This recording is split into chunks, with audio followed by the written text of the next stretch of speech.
Bueno, buenas tardes nuevamente. Damos la bienvenida a los que nos ven a través de las redes sociales. Saludos desde su iglesia Camino de Santidad. Bueno, hoy tenemos un miércoles más de estudio bíblico, hermanos, y hoy vamos a comenzar el capítulo 6. ¿De qué libro? De Efesios, así es. Y con este capítulo 6 vamos a terminar el libro de Efesios. Yo creo que van a ser en 2 miércoles, creo. Pero vamos a ver qué es lo que Dios dice. Y con este capítulo terminamos este libro que la verdad ha estado muy bonito, muy hermoso. No los veo, dice por ahí, no los veo desde el capítulo 3, no los veía. Capítulo 4 y 5 nos hicieron el favor mi hermana Susi y mi hermano Víctor de compartírnoslo. Y hoy estamos llegando al final con el capítulo 6. Y el título de este capítulo yo le puse La vida llena del Espíritu y otras áreas especiales de su misión. Y bueno, la vida llena del Espíritu y la relación que hay entre padres e hijos, hermanos. Y vamos a leer los primeros 3 versículos del 1 al versículo 3 del capítulo 6 de Efesios. Cuando ya lo tengan decimos amén. Amén, ya lo tenemos. Entonces dice así la palabra del Señor. Hijos, obedeced en el Señor a vuestros padres, porque esto es ¿qué? Justo. Honra a tu padre y a tu madre, que es el primer mandamiento con promesa, para que te vaya bien y seas de larga vida sobre la tierra. Amén.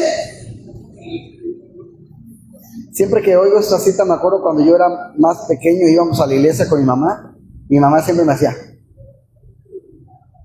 Los papás siempre nos hacen así con esa cita, para que veas que me tienes que honrar. Y bueno, dice la primera parte, hijos, obedeced a vuestros padres. La orden es simple, hermanos. Que nosotros nos complicamos la vida es muy diferente, ¿verdad? Pero la orden es muy simple y sencilla. ¿Qué nos pide a los hijos? Obediencia. Nada más, obediencia.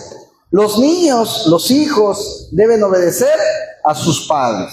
Y esto no solo significa, hermanos, que los niños tienen la responsabilidad o los hijos tenemos la responsabilidad de obedecer, sino que los padres también tienen otra responsabilidad, que es enseñar a sus hijos la obediencia. ¿Cómo puedes tú obedecer si nadie te enseñó a obedecer? ¿Estamos de acuerdo? Y muchas veces como papás cometemos, porque ahora vámonos del otro lado de la moneda, cometemos el error de querer que los hijos hagan algo que no les hemos enseñado. Les pongo un ejemplo. Muchos padres les piden a los hijos que obedezcan a Dios o que crean en Dios. Y son padres que muchas veces no pisan ni una iglesia. Son padres que muchas veces ni siquiera tienen una Biblia. Ya no digo que la abran, ni siquiera la tienen. ¿Sí? Entonces, ¿cómo le puedo yo enseñar a mi hijo que sea un temeroso de Dios si yo no lo soy? ¿Verdad? Siempre muchos ponemos el ejemplo de cómo le podemos decir a los hijos que no mientan. Cuando yo le digo, dice el de Coppel que te habla, dile que no estoy. ¿Verdad? Y al rato el hijo te miente y tú dices, es que no debes mentir, pues tú así me dices que yo le diga al de Electra, al de Coppel que no está. Y es algo muy cierto. Entonces, sí bien es cierto que el versículo 1 nos dice, hijos, obedeced al Señor, a vuestros padres.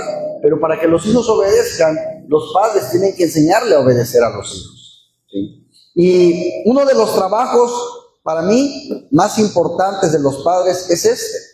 Enseñar a los hijos a obedecer. No necesitamos enseñar a nuestros hijos a cómo desobedecer, ¿estamos de acuerdo?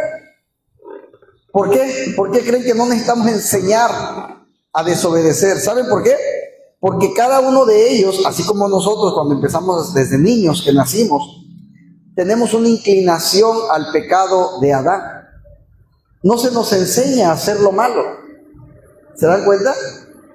Por ejemplo, a ningún niño le enseña a cómo tirar los juguetes. Pero ¿qué sí le tienes que enseñar? A recogerlos. Entonces siempre lo malo no nos lo tiene que enseñar nadie, porque nuestra carne, que nació en pecado, sabe hacer lo malo sin necesidad que nos enseñe. Pero entonces sí tenemos que enseñar a hacer ¿qué? Lo bueno, ¿sí? Pero se debe enseñar, obviamente, la obediencia. Ahora, es fundamental que un padre le enseñe a su hijo a obedecer, la obediencia, porque para que el niño crezca sabiendo cómo obedecer a Dios, incluso cuando no le entienda todo o no quiera. Y les hago una pregunta: ¿cómo puedes tú pensar que tu hijo va a obedecer a Dios, a quien no ve, si no te obedece a ti, a quien sí ve? Y a veces de verdad es frustrante, hermanos, ver a padres que tienen a sus hijos, tienen a sus hijos, y ves que les hablan y les hablan y les hablan, y los niños nada más no obedecen, ¿sí? Entonces, ¿cómo puede un niño así obedecerle a un Dios al que no ve, si nosotros no obedecemos a lo que vemos, ¿verdad? Así que esto es a lo que debe llegar toda disciplina de los padres para un hijo. Ahora, ¿cómo vas a enseñar a obedecer? Castigando la desobediencia, ¿sí? La desobediencia, hermanos, debe de ser castigada para que puedas aprender a obedecer. Y les voy a poner algo muy fácil. ¿Quiénes de aquí han tenido alguna vez algún perrito? Casi todos, ¿verdad? Y es muy fácil. Si tu perro hace algo malo y le pegas, con el tiempo lo deja de hacer. ¿Cierto o falso? Incluso si hace sus necesidades en un lugar que no debe de hacer, lo castigas o lo reprendes, ¿no? Y tarde o temprano el perrito ya no hace ahí. Entonces, muchas veces somos condescendientes con los hijos. Tú no puedes esperar que tu hijo se vuelva obediente si cuando desobedece tú no haces nada. Entonces, es importante este principio, hermanos. Para que un hijo aprenda a obedecer, debemos de saber reprender la desobediencia, ¿sí? Y les voy a poner otro ejemplo. Dios a nosotros no nos castiga, pero cuando nosotros desobedecemos a Dios, ¿hay o no hay consecuencias? Existen las consecuencias. Así que, pero Pablo agrega algo más. Si te puedes regresar, Axel, al 1 tantito. Dice, obedecer, ¿pero en qué? En el Señor. Si se fijan en esa parte, en el Señor. ¿Por qué en el Señor? Porque esto es ¿qué? Justo.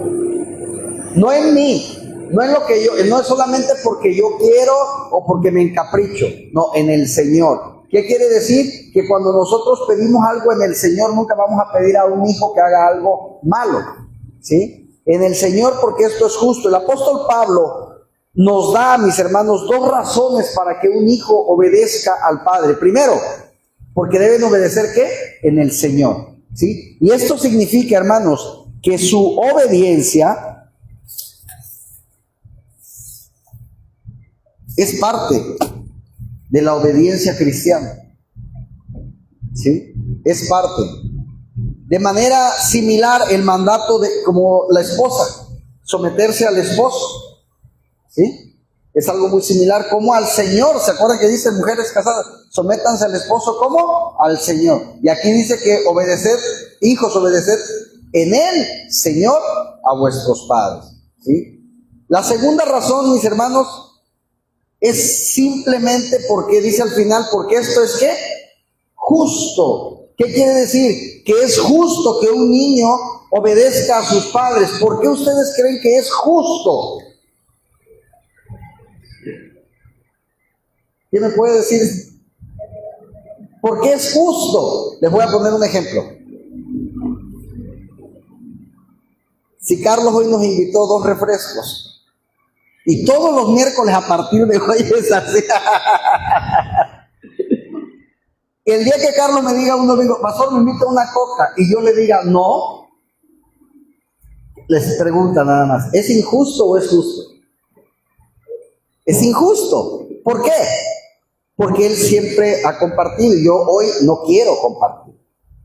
Porque es justo que un hijo obedezca a los padres.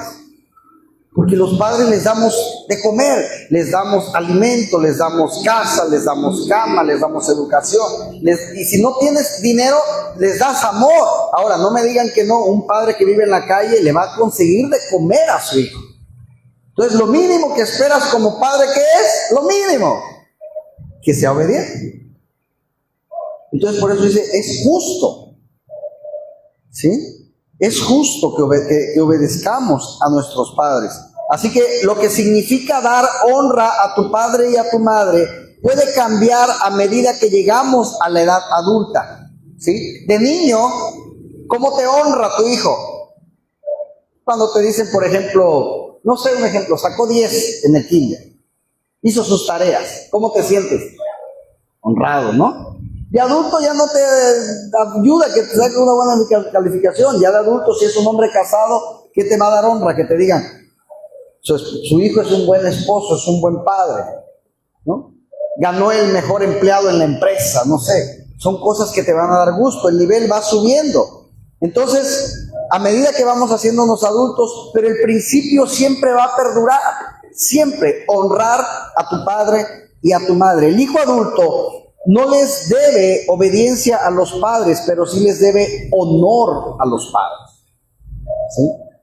Ahora, esta palabra, a través de mucho tiempo, se ha transversado la palabra honra. Yo no sé si aquí a algunos les tocó, porque yo conocí muchos papás que llegaban a pensar que cuando oían la palabra honra a tu padre y a tu madre era, ya ves, me tienes que dar dinero.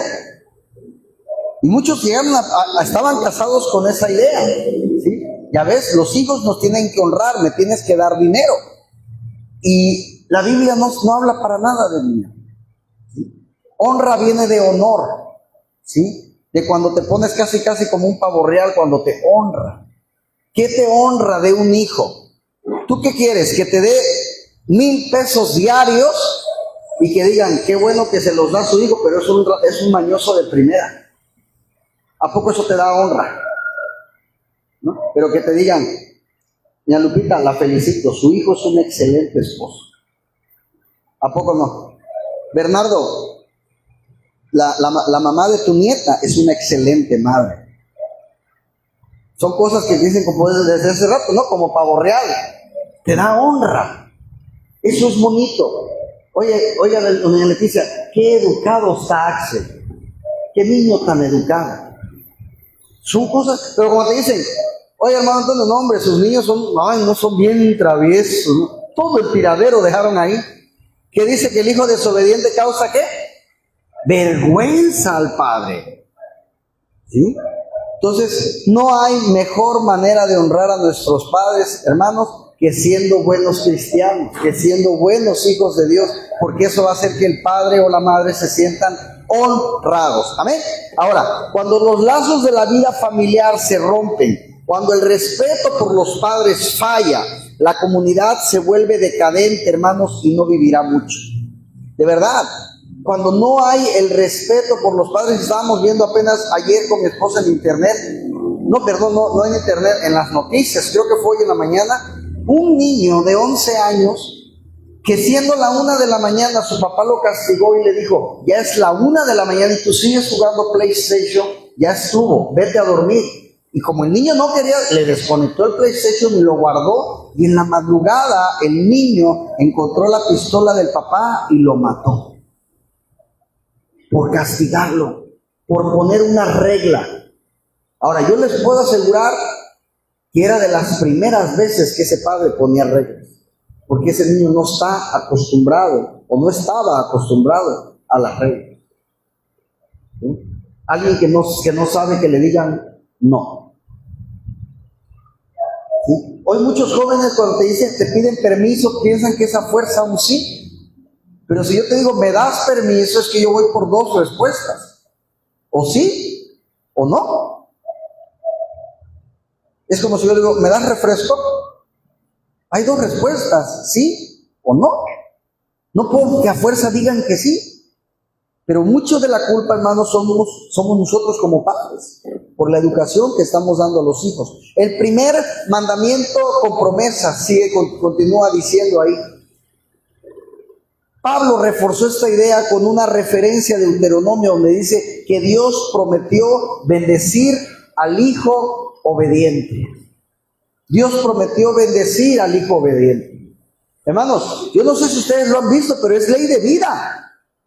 El hijo que honra a sus padres y que obedece a sus padres es bendecido.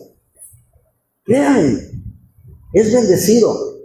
Los cristianos normalmente han dividido los 10 mandamientos en los primeros 4 dirigidos a Dios y los últimos 6 dirigidos a los semejantes. Pero los judíos dividieron los mandamientos en 2 grupos de 5, considerando que la ley para dar honra a tu padre y a tu madre era más un deber para con Dios que un deber para con el hombre. Pero eso lo hicieron ellos. Pero Dios habla también aquí de lo terrenal. Ahora, continúa diciendo, para que te vaya bien. ¿Quieres que te vaya bien en la vida? Honra a tu padre y a tu madre. Dales honra. Que se sientan orgullosos de la hija o del hijo que tienen. Y todavía te alarga, te voy a dar otro secreto. ¿Quieres vivir más años en este mundo?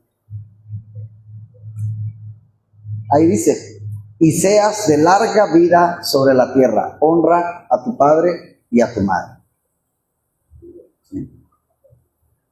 Ahora sí que por ahí dicen que el secreto de la vida eterna no es vida eterna, pero sí más años, hermanos. ¿Sí? Vamos al versículo 4. ¿Cómo caminan los padres en la luz? No provocando la ira de sus hijos. Versículo 4 dice, y vosotros, padres, ya le habló a los hijos, y ahora Dios nos va a hablar a los papás. Y vosotros, padres, no provoquéis ¿a qué? A ira. ¿Y saben qué es ira?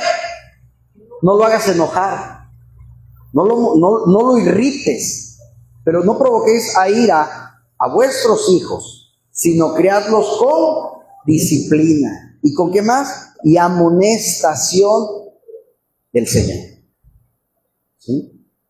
Crearlos en disciplina y amonestación. No provoquéis la ira a vuestros hijos. Los padres, ciertamente, hermanos, si Dios nos está pidiendo eso, quiere decir que sí podemos provocar la ira a nuestros hijos, ¿verdad? Pero provocar la ira no es, pastor, es que entonces no voy a provocarlo a ira. Si lo castigo, se va a enojar. Le voy a decir que vaya a todas las fiestas, porque si le digo que no, se va a enojar. Entonces la Biblia dice que no le provoque la ira. No confundamos, ¿sí? No confundamos. A través de una actitud cruel es la ira. Cuando tú eres un padre cruel, cuando tú eres demasiado crítico, que atormentas al niño en lugar de educarlo. ¿Sí? Hay padres que tienen a los hijos casi como animalitos, sin comer, y que por tantito ya mero los agarran con los cables de luz y les pelan la espalda y son golpes. Parecieran como esclavos, hermanos. Eso es provocar la ira. ¿Sí? No castigarlo. ¿Por qué? Porque el castigarlo estás cuidándolo de que no le pase algo malo. ¿Sí? Pero sí debemos de cuidar de no provocar la ira. Pero los padres cristianos, en teoría, no deberíamos de ser así. No debemos provocar ese tipo de ira en nuestros hijos, ¿verdad? El Evangelio introdujo un elemento nuevo en la responsabilidad parental al insistir en que se deben tener en cuenta, hermanos, los sentimientos de un hijo. En una sociedad donde la autoridad del padre era absoluta, esto representaba un concepto revolucionario en su momento. En su momento, en esta época, era lo que el papá dijera y se hiciera y como fuera, sin importar nada. Pero entonces viene Pablo y el Espíritu Santo hablando a través de él y dice, no es así. No provoquen la ira. No se trata de hacer todo lo que tú como padre digas, casi como un dictador. No. También toma en cuenta los sentimientos. Seamos empáticos. ¿Sí? Provoquéis a ira. Este tipo de crianza severa a los hijos contra lo que está hablando Pablo da una justificación innecesaria de la rebelión de un niño. Y es por eso que entonces el hijo se rebela. Cuando disciplinas a un niño, primero deberías haberte controlado tú. ¿Qué derecho tienes a decirle a tu hijo que necesita disciplina cuando a veces el que la necesita somos nosotros como padres? Sino criadlos en disciplina y en amonestación, pero del Señor. Y esto no significa simplemente regañar a tus hijos en el sentido de amonestación, significa entrenar y amonestar. El aliento y la reprensión deben combinarse con entrenamiento y enseñanza, hermanos. ¿Sí? Yo no puedo nada más regañar y regañar y regañar si no educo, si no enseño, si no doy amor también. ¿Sí? Pero si yo hago eso y aún así hay rebeldía, entonces ahora sí viene la amonestación, viene la reprensión del Padre, el castigo, ¿por qué no? Si es necesario. Pero es una responsabilidad de los padres. No debemos descuidar la responsabilidad de enseñar, hermanos, pero sobre todo de ser un ejemplo espiritual para nuestros hijos. Debemos de ser un ejemplo espiritual. Si se dan cuenta, hermanos, hay el índice, de verdad, se los digo, no hablo de camino de santidad, hablo en general. El índice en muchas iglesias cristianas de los hijos que no van a la iglesia con los papás es muy alto. Es muy alto. ¿Por qué? Porque en una ocasión hubo unas encuestas, no me acuerdo en qué ciudad fue, donde la mayoría de los hijos decían, yo no voy a la iglesia porque mi mamá y mi papá aparentan ser ahí lo que no son acá.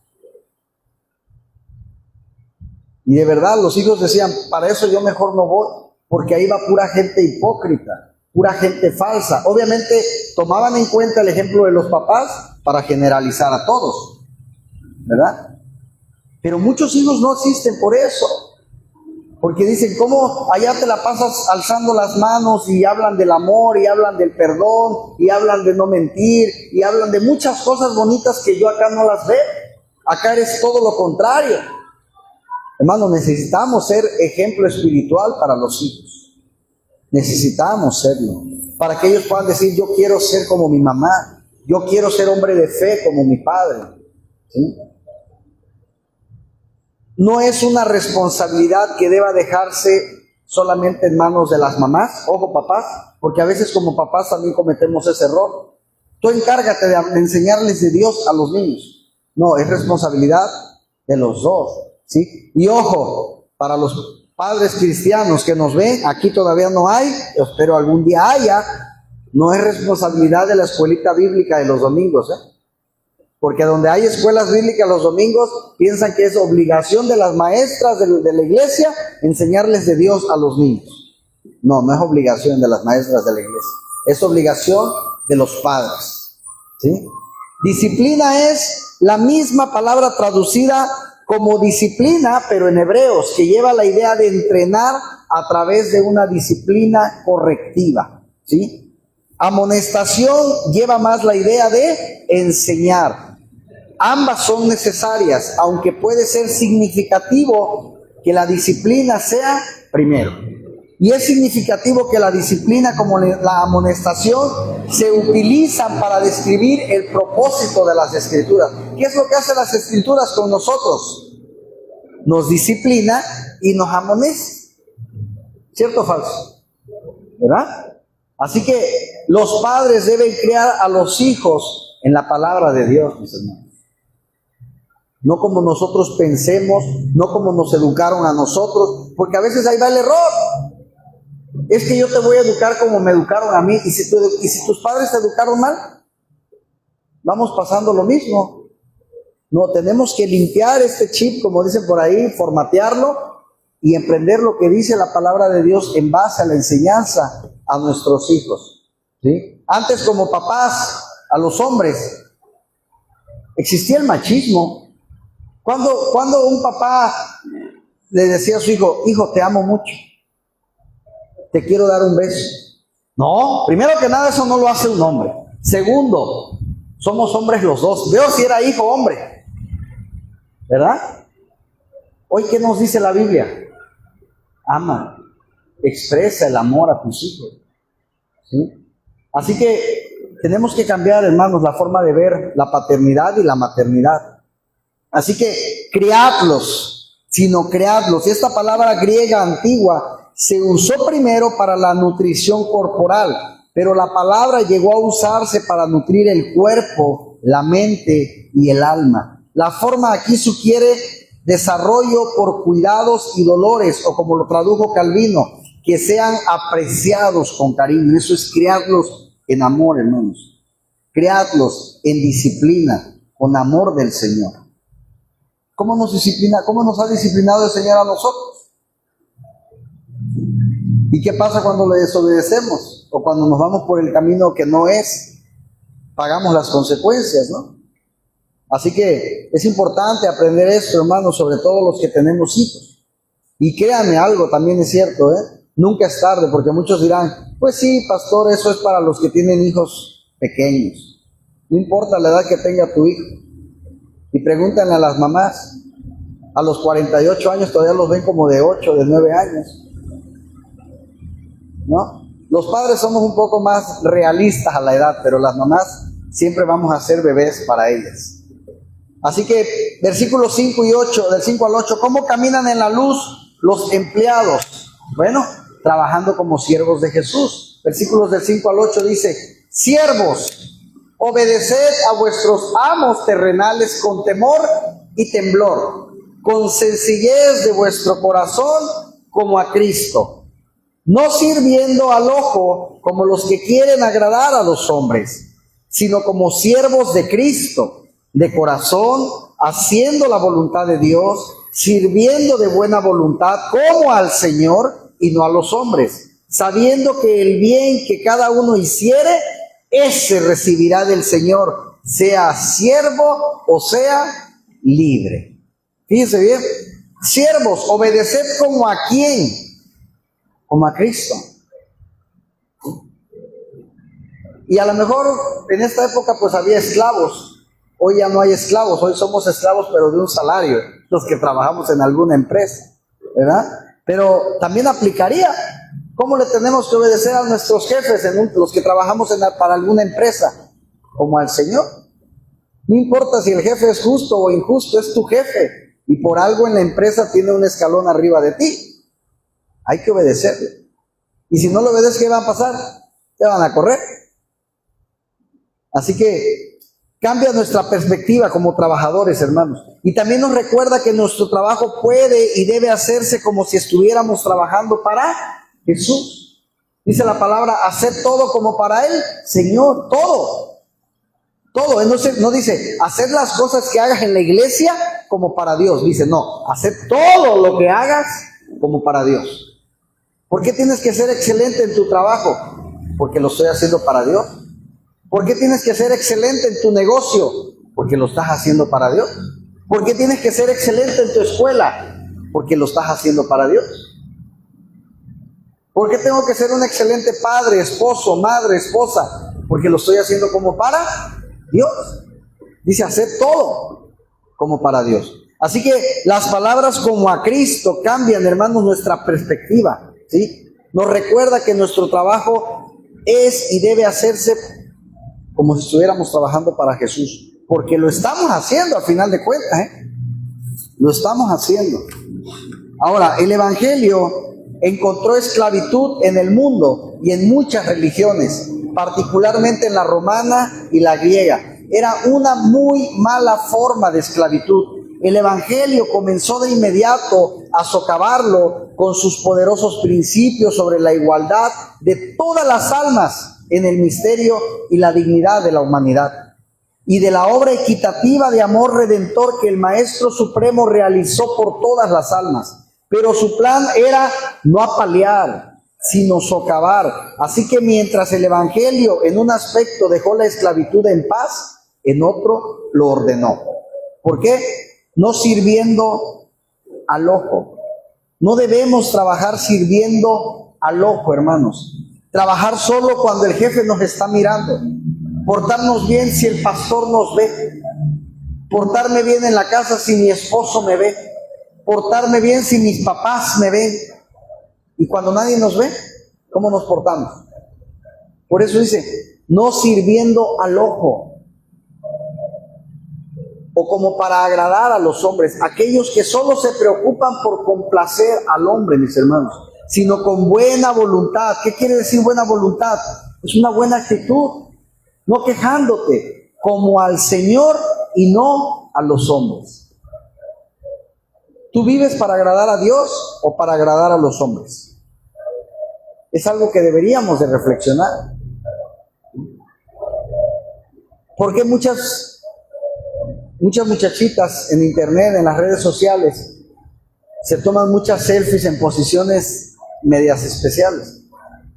Porque no le están interesando agradar a Dios. ¿A quién le quieren agradar? A los hombres. ¿Sí? Entonces muchas veces no es nuestra idea realmente complacer a Dios, mis hermanos. Y es algo que debemos de analizar y de reflexionar. Amén. Así que, como al Señor significa que toda nuestra obra en realidad se hace para el Señor, no para el hombre. La gracia, hermanos, nos hace siervos de Dios, mientras todavía somos siervos de los hombres. Nos capacita para hacer los negocios del cielo, mientras nos ocupamos de los negocios de la tierra. Santifica los deberes comunes de la vida, mostrándonos cómo cumplirlos a la luz del cielo. Y luego dice más, haciendo la voluntad de Dios. En la cultura griega se despreciaba el trabajo manual y el objetivo del éxito era llegar al punto en que no tuvieras que hacer ningún trabajo. ¿A qué se refiere? Que el éxito era cuando tú ya eras jefe, ya eras patrón, ya no tenías que andar haciendo nada, como un peón, como un agricultor quizás. Ese era el éxito, ya tuve éxito, ya no voy a estar trabajando, ya voy a estar aquí sentado mandando. Ese era el éxito, ¿sí? Pero en el reino de Dios esto es todo lo contrario, hermanos. El trabajo duro y el trabajo manual son honorables. Tenemos que seguir trabajando para la obra del Señor. Debe hacerse o debe decirse de todo cristiano que somos grandes trabajadores y le da a su empleador un día completo de trabajo por su salario. Hacer algo menos es robarle a su empleador. ¿Cómo nos paga Dios el día a día, hermanos? Con la vida misma, con el pan de cada día, con el techo, con la cama que tenemos, ¿sí? Y esa paga, créanme, no es poca, es mucha. Ese recibirá del Señor, sea siervo, dice al final, o sea libre. Pablo relata una razón final para trabajar duro para el Señor. Dios, hermanos, nos regresará en la medida que hayamos trabajado duro por los demás. No permitirá que nuestro arduo trabajo, hermanos, se quede sin recompensa. Nada de lo que tú hagas para el Señor, nada pasa desapercibido para Él, nada.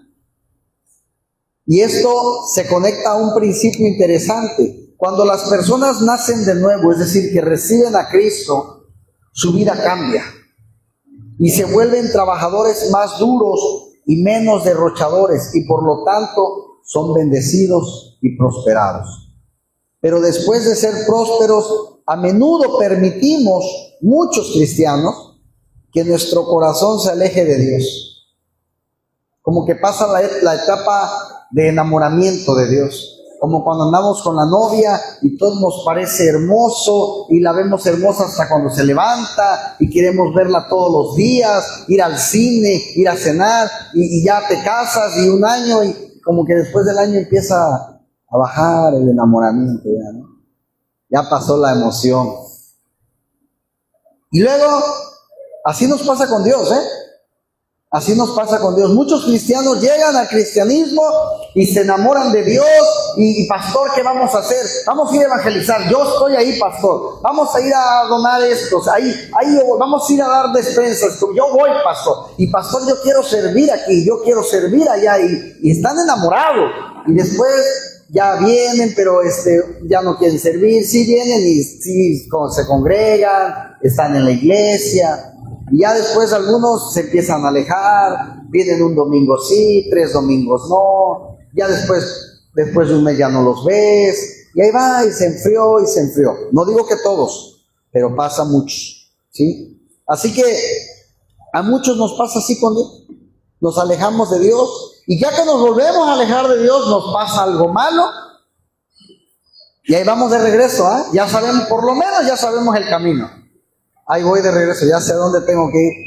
Ya sé por qué me pasó esto, porque me alejé de Dios.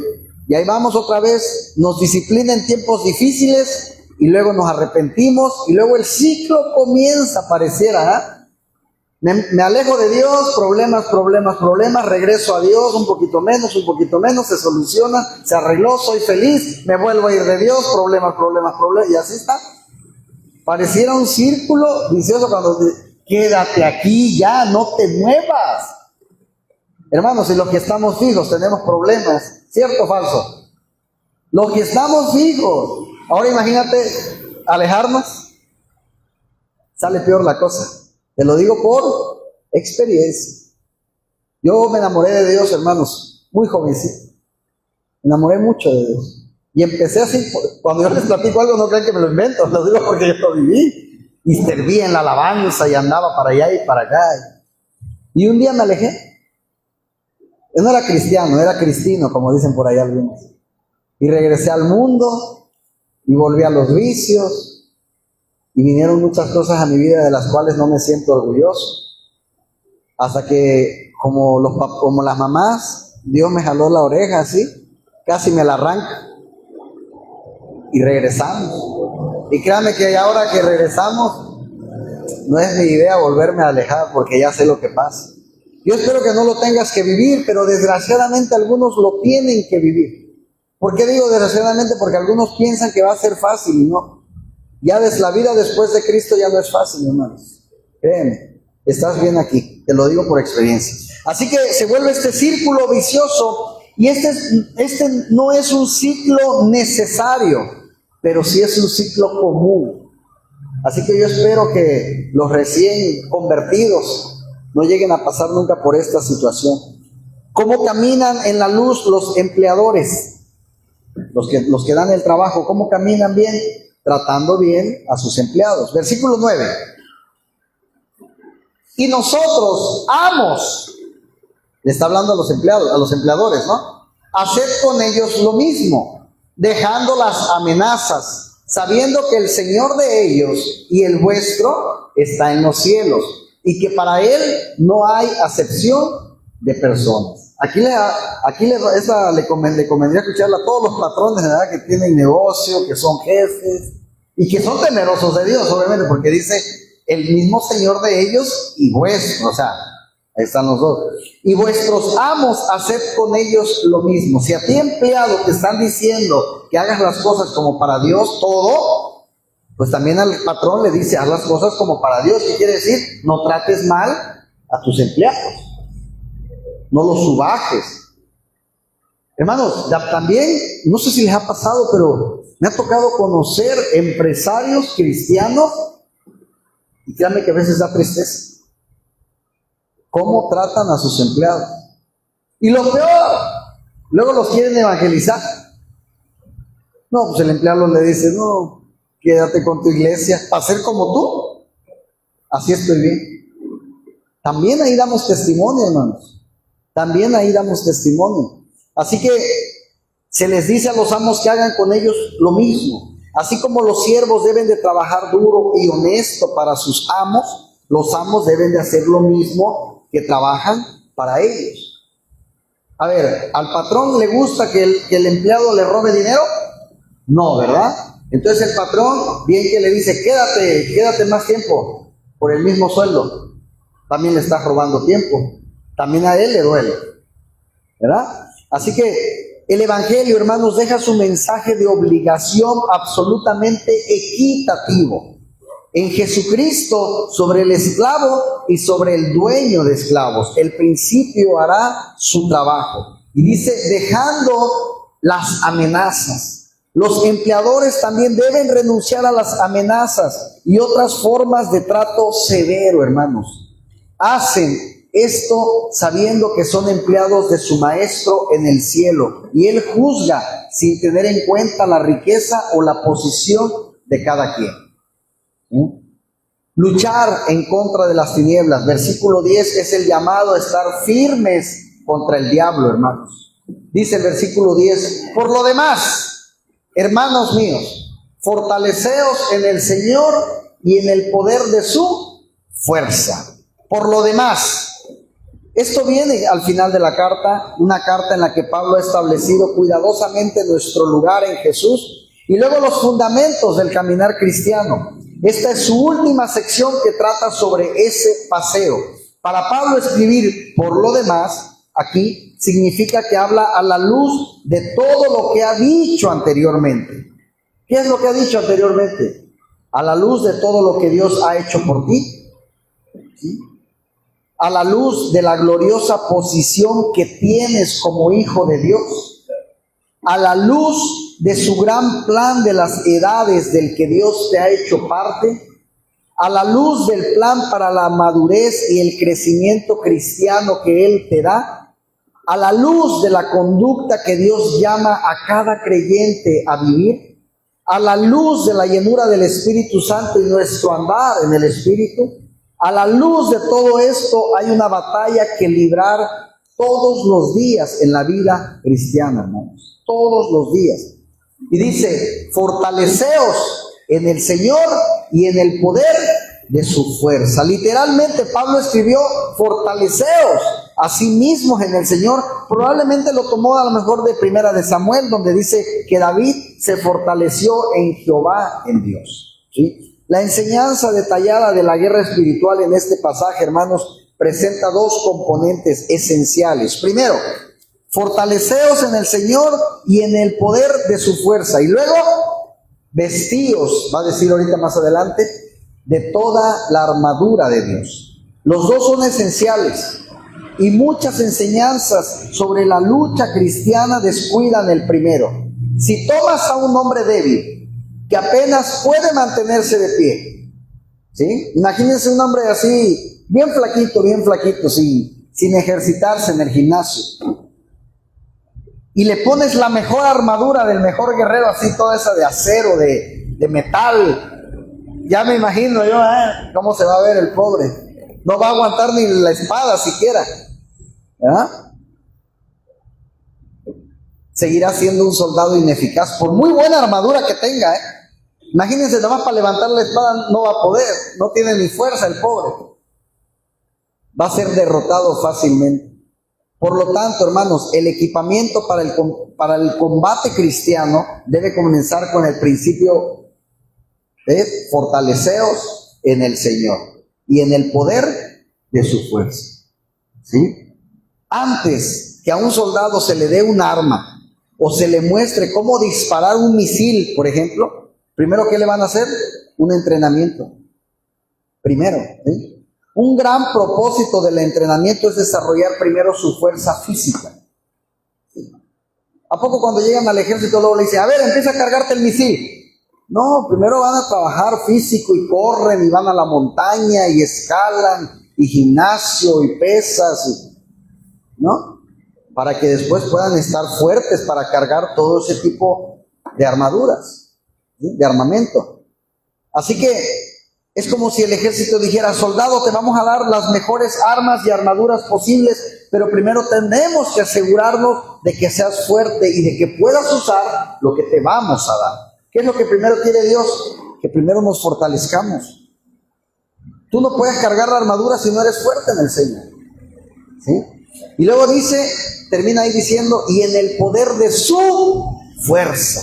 Y esto muestra cómo obtener esta fuerza, hermanos. Esto no sucede solo con decir palabras. No es un encantamiento, no es un hechizo, como decir, abracadabra, ya tengo fuerzas. No, no puedes simplemente caminar diciendo, fortaleceos en el Señor y en el poder de su fuerza. Una y otra vez, lo voy a repetir hasta que me haga fuerte. No, este tipo de juegos mentales pueden lograr algo, pero no es lo que Pablo quiere decir. Fuerza, hermanos, es poder.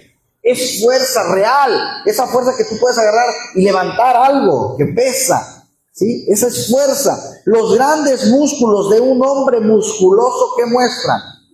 Su poder, ¿sí? Los grandes músculos muestran su poder, incluso si no los usa.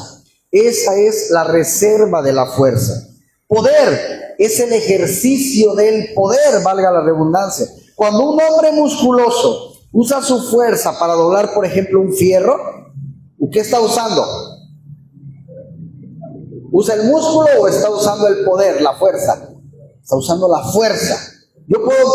A mí se me puede ver el músculo sin usar fuerza. Es un ejemplo. ¿Sí? Pero no necesariamente la estás usando, solo se te ve. Se va a ver cuando la usas, ¿verdad? Así que tenemos que entender esto.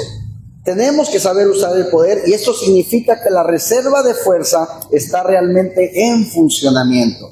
Hermanos, Dios tiene reservas de fuerza que pueden ser usadas como poder en nuestra vida cristiana. Pero su fuerza no obra en mí mientras yo me siento sin hacer nada. ¿Sí? Su poder trabaja en mí, ¿cuándo? ¿Cuándo va a trabajar el poder de Dios en ti? Cuando tú primero que nada confías en Él. ¿Eso se llama qué? Fe. ¿Sí? Para el que cree, todo es posible. Si tú no crees, vamos a ponerlo al revés, nada es posible. ¿Sí? Así que primero tienes que tener fe, ¿sí? Para que la fuerza de Dios obre en ti. Así que cuando tú confías en Él y haces y actúas, puedo confiar en Él y no actuar. Puedo actuar sin depender de Él, pero ambos se quedan cortos. Debo confiar en su poder y también debo actuar. Si yo digo, yo voy a confiar en el Señor y voy a tener fe que ya no voy a tomar. Y yo, oye, vamos a un bar, voy a ir, pero yo confío en que Dios me va a dar fuerzas para no beber. No, actúa también. No voy. Tengo fuerza de Dios, pero sé que puedo caer. No voy. Eso es tener fe y actuar. Entonces, tenemos que saber, hermanos, no es yo hago todo y Dios no hace nada. No es yo no hago nada y Dios hace todo. No se trata, es hago todo lo que puedo y Dios me ayuda con lo que no puedo. Cada uno de esos enfoques se queda corto. La clave es que yo confío por fe en su poder. En su poder. Y confío en Él cada vez más. Cada vez más. Cada vez más. Y luego haga el trabajo si es su voluntad. Pero yo confiaré en Él pase lo que pase. Y los cristianos sabemos esto. Es como el que va al gimnasio. ¿A poco el primer día que llegas ya te cargas la barra de 10 kilos? No, vas a empezar con la de medio kilo, a lo mejor en 2-3 meses ya vas con la de 1,5 kilos, 2 kilos, y es un proceso, ¿sí? Tú hoy ves a otros cristianos y dices, no, a mí el Señor no me quiere porque esa hermana tiene una fe, lleva 10 años en el Evangelio, tú llevas 3 meses, tu fe va a ir creciendo, pero tienes que ponerte en el gimnasio. ¿Cuál es el gimnasio de Dios? Su palabra, ¿sí? Su palabra. Tenemos que ir a ese gimnasio todos los días, hermano. Porque si no, esa fe no va a crecer como el músculo. ¿Sí? No va a crecer. Así que hay muchos mensajes de diferentes teólogos donde se enumeran muchas formas en las que se cree que los cristianos desperdiciaban sus fuerzas. Yo espero que aquí no existan esos. Era como si hubieran recibido algo de fuerza disponible de Dios, pero se filtra como agua en una cubeta que está con hoyitos. Tarde o temprano va a quedar vacía, se va a vaciar. Así que estas son algunas de las cosas que debilitaban la fuerza del cristiano. Y yo espero que aquí no los debiliten a ustedes, mis hermanos. Comprometerse con demasiadas obras o cosas espirituales. Demasiadas. ¿Sí? Hay cristianos que piensan que por servir o hacer tantas cosas, Dios me quiere más. No, al contrario, te estás debilitando. Es como el que empieza a correr y empieza con todo, y al rato ya nomás ve todo lo van rebasando porque ya se cansó. Y a veces así somos, queremos hacer todo. ¿Sí? No, yo el lunes voy, pastor, aquí deberíamos hacer lunes de mujeres, martes de varones, miércoles estudio, jueves de jóvenes, viernes alabanza, sábado no sé qué, domingo servicio y domingo en la tarde no sé qué, y lunes no. Llega un momento en que te vas a cansar. Y ya dicen, vamos a la iglesia. Ya no puede. ¿Sí? Número 2, demasiada conversación. Demasiada conversación en cosas que no te van a edificar. Argumentos, debates, disputas. Ponerte a pelear, hermano, con alguien para que a fuerza termine creyendo lo que tú crees es tiempo perdido. Créeme. ¿Sí? Pereza. Esa es otra, el otro extremo. Unos se mueren por hacer tantas cosas y otros no hacen nada. Es el otro extremo. Y siempre he dicho, los extremos son malos. Demasiado tiempo con las compañías equivocadas. Demasiado tiempo con los que toman, con los que andan de fiesta, con los que se drogan, con las que hablan palabras de este vuelo. No sé, analiza tus compañías. ¿Sí? Porque por algo dice el dicho, el que con lobos anda, aullar se enseña. Demasiadas charlas tontas, bromas, amor por el dinero y la carrera, un deseo de respetabilidad e imagen, un yugo desigual con un incrédulo, estar con alguien que no quiere saber de Dios y tú estar enamorada o enamorado de Dios. Es una batalla muy difícil, hermanos. ¿Sí? Entretenimiento desagradable que no es correcto y que no te va a acercar a Dios. Una actitud incorrecta hacia la palabra de Dios o dudar de ella. ¿Sí? Hermanos, tenemos que caminar al filo de la navaja en estos asuntos. No debe volverse extremo de un lado o del otro, pero tienes que estar atento y por supuesto siempre puedes saber al examinarte a sí mismo si tu fuerza está aumentando o disminuyendo. Los que ya tienen tiempo de cristianos, yo los invitaría, o más bien nos invitaría, me incluyo, a evaluarnos. ¿Cómo estamos hoy con respecto a hace un año, a 2 años? Más fortalecidos en la fe, más débiles. El que apenas se convirtió, ¿cómo se siente? Como cuando se convirtió a hoy. Está creciendo en fe, está creciéndole su amor hacia Dios, o se mantiene igual, o va para abajo. Tenemos todos que hacernos esa evaluación, mis hermanos.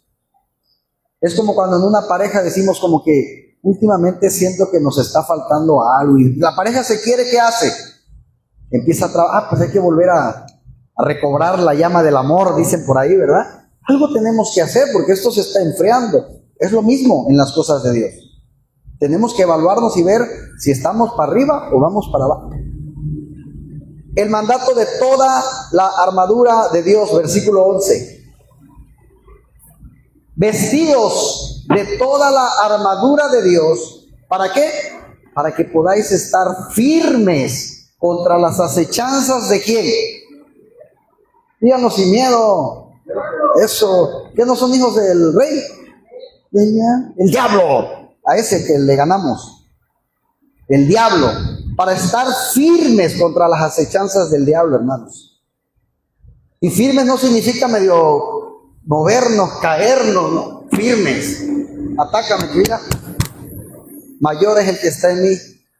Amén. Vestidos, hermanos, de toda la armadura de Dios.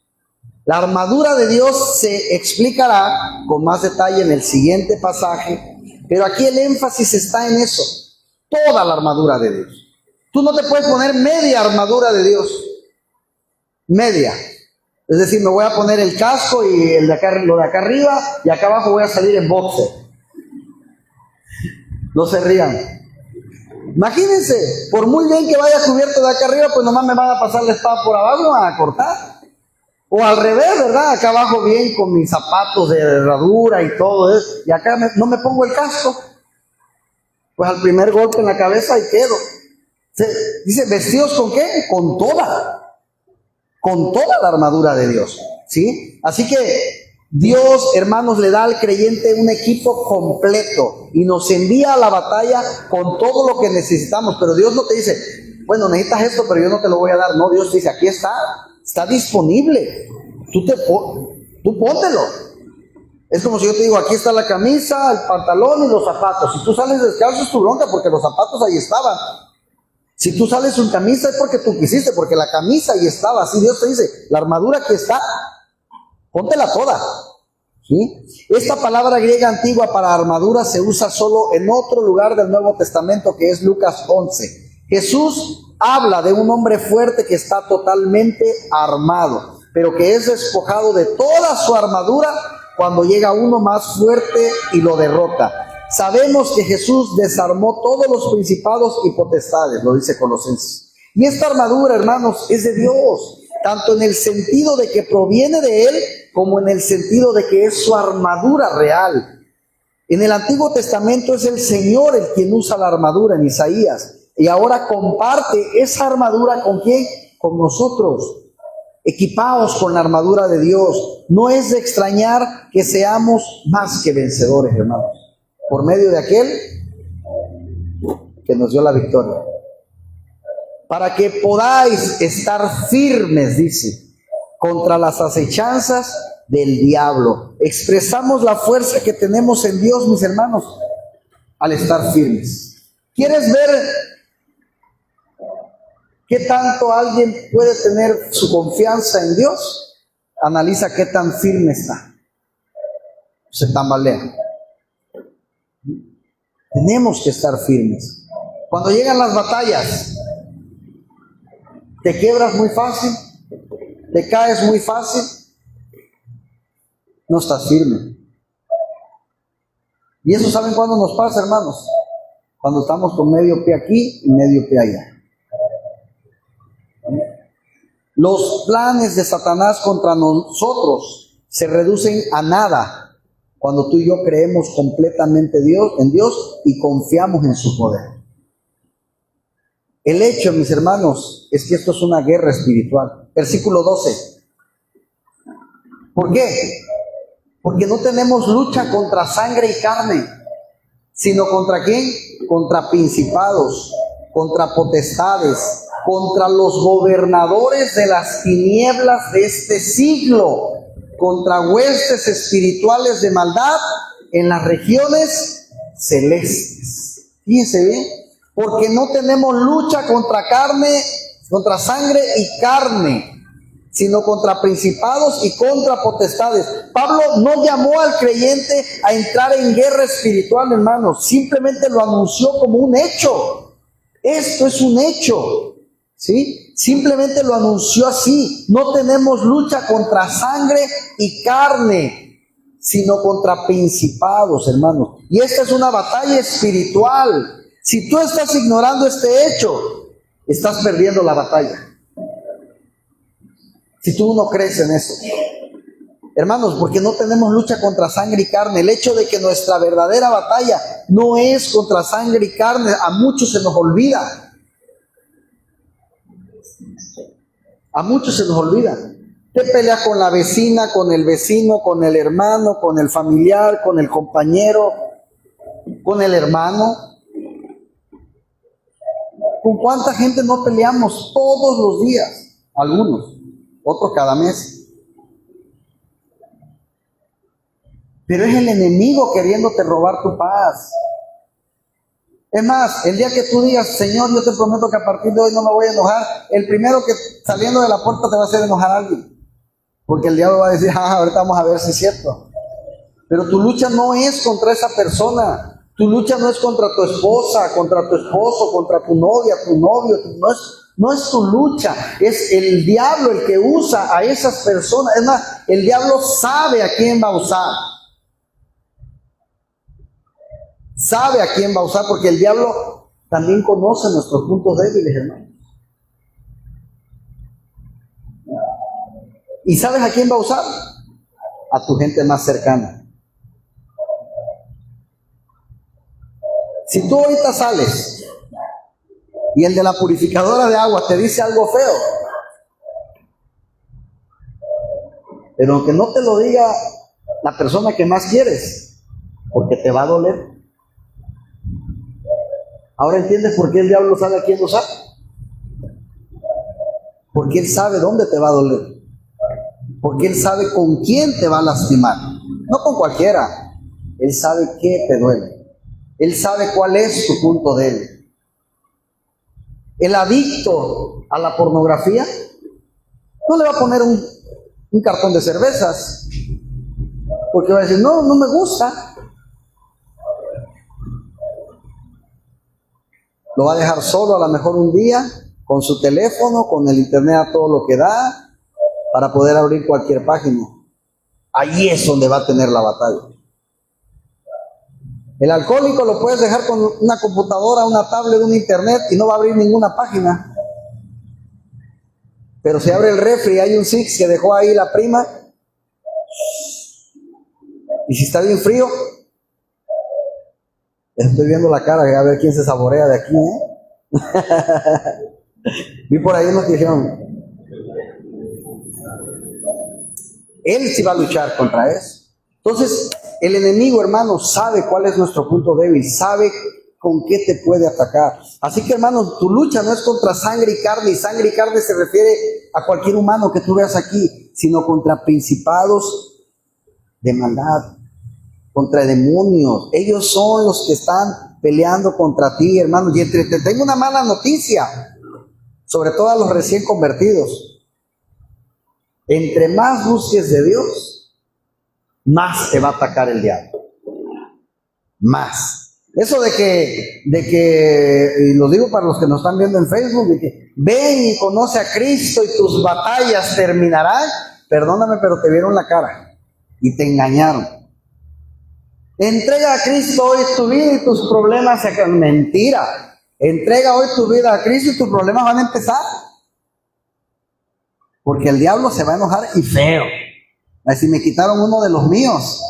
Este era de los míos y me lo quitaron. Vas a ver cómo me lo voy a regresar. Y le va a buscar, y le va a buscar, y le va a buscar. Pero es cuando más te debes agarrar de la mano de Dios. Más. ¿Sí? Así que, hermanos, nuestra lucha no es contra sangre y carne. Amén.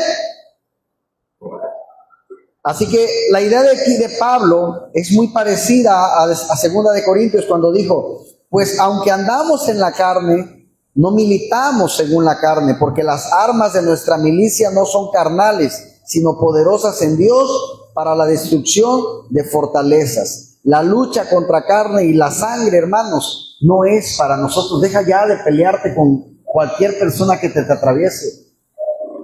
¿Sí? Deja ya de pelearse. Tú sales de tu casa en la mañana y hoy sí, y voy a alabar a Dios, y hoy me levanté bien contento. No, hombre, Dios, gracias, Señor, por este día tan hermoso. Y estás bien feliz. Y te subes al taxi y le dices, Señor, me lleva aquí a Ruiz Cortines, voy a la iglesia, y vienes bien contenta. Y le dices, ¿cuánto le debo? 150. ¿Por qué? ¿Por qué 150 si me cobran 100?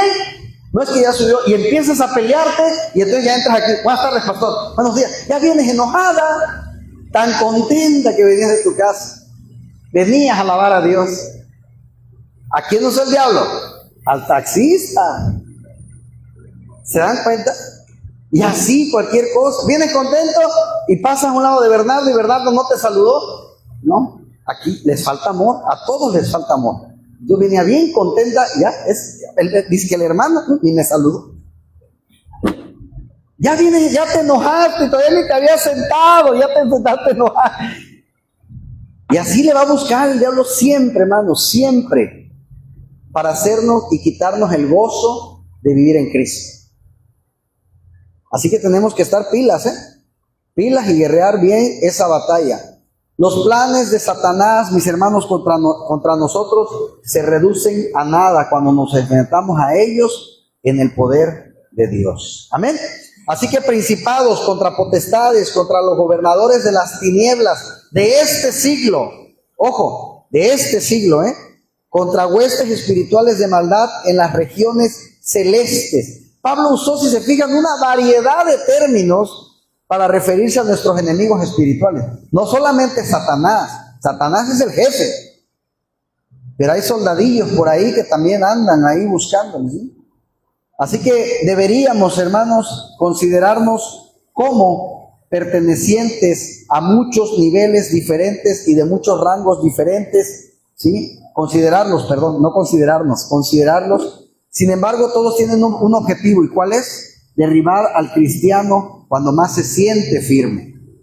Así que no pienses que vas a estar firme, ¿eh? No digas, afortunadamente yo ya no voy a pecar. No, no te confíes, porque es cuando más frágiles estamos. Efesios 6:11 nos dice que toda nuestra guerra es combatir los engaños del diablo. ¿Cómo te ha engañado el diablo a ti? A cada uno nos ha engañado de diferentes maneras. ¿Estamos de acuerdo? ¿A ti cómo te ha engañado el diablo? ¿Para qué vas a la iglesia? Ahí va puro religioso, ahí va puro viejito, ahí va pura gente pecadora. Tú no has hecho nada malo. ¿Has matado a alguien? No. ¿Has violado? No. ¿Has robado? No. Entonces es bueno. Tú no necesitas a Dios.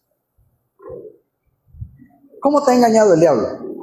Vive la vida, eres joven, ahorita deberías estar en el antro, hoy hay promoción de miércoles, 2 cubetazos por 1, no sé. ¿Aquí qué haces, Luis? Vive la vida. Ya cuando tengas unos 50 años, ahí sí, ahora sí, vete a la iglesia con los viejitos. Ahorita, ¿para qué estás joven? ¿Cómo te ha engañado el diablo? Domingo a la iglesia, tan rico que está el sol, unos mariscos en la playa desde las 10 de la mañana, vete con tus amigos, llévate tu bocina, tu bloqueador. Hombre, la vas a pasar genial. ¿Qué te vas a ir a encerrar a la iglesia? Y de muchas maneras te va a engañar el diablo, de muchas. Tú decides si creerle o no. Yo lo único que te puedo decir es que el diablo está atacando de día y de noche. Al final del día es irrelevante si el oponente particular al que nos enfrentamos es un principado, es un poder, es un gobernante de las tinieblas. Colectivamente todos son miembros de los huestes espirituales de maldad en las regiones celestes. Todos son parte del ejército espiritual que está organizado y establecido bajo la dirección de Satanás que viene contra nosotros. Aprendamos más sobre estos principados y potestades de otros pasajes en el Nuevo Testamento. Romanos nos dice que los principados no pueden apartarnos del amor de Dios. Por tanto, existe un límite a su poder. Hay un límite. Efesios nos dice que Jesús está en el trono del cielo muy por encima de los principados y potestades. ¿Quién está por encima de ellos? Dios. Colosenses nos dice que Jesús creó los principados y potestades. Colosenses 2:10 nos dice que Jesús es la cabeza de todos los principados y potestades. Efesios nos dice que la iglesia da a conocer la sabiduría de Dios a los principados y potestades. Primera de Corintios nos dice que los principados y potestades tienen un fin y que un día su propósito se cumplirá y que Dios ya no les permitirá obrar. Por lo tanto, Dios tiene un propósito al permitir que ahorita estén obrando. Hay un propósito, quizás tú y yo no lo sabemos, pero hay un propósito por el cual Dios los está dejando. Colosenses nos dice que Jesús desarmó a los principales y potestades en la cruz. Por lo tanto, nuestra victoria, hermanos, tiene sus raíces en lo que hizo Jesús, no en lo que hicimos nosotros.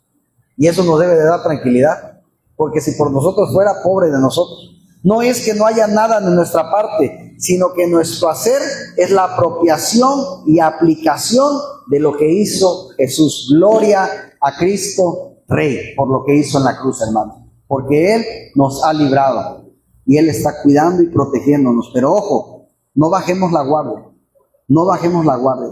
Estad siempre atentos ante las acechanzas del enemigo. Amén. Hasta aquí vamos a dejar el día de hoy. Vamos a orar, hermanos. Padre, te damos gracias, Señor. Gracias porque nos has permitido estar esta noche aquí, Señor, reunidos para escuchar lo que tú tengas o lo que tú tienes que hablar a nuestros corazones y a nuestras vidas.